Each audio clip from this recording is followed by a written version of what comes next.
Pemain nak dapatkan susunan, bukan main susah nak dapatkan susunan.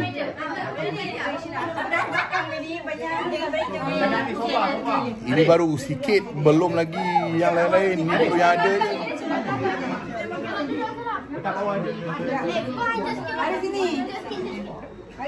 Ni manager.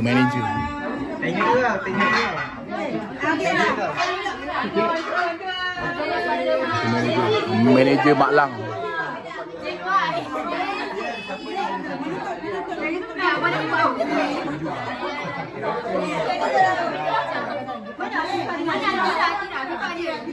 Cepat sikit boleh tak?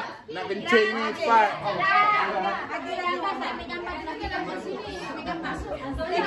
Okay, dah komplit.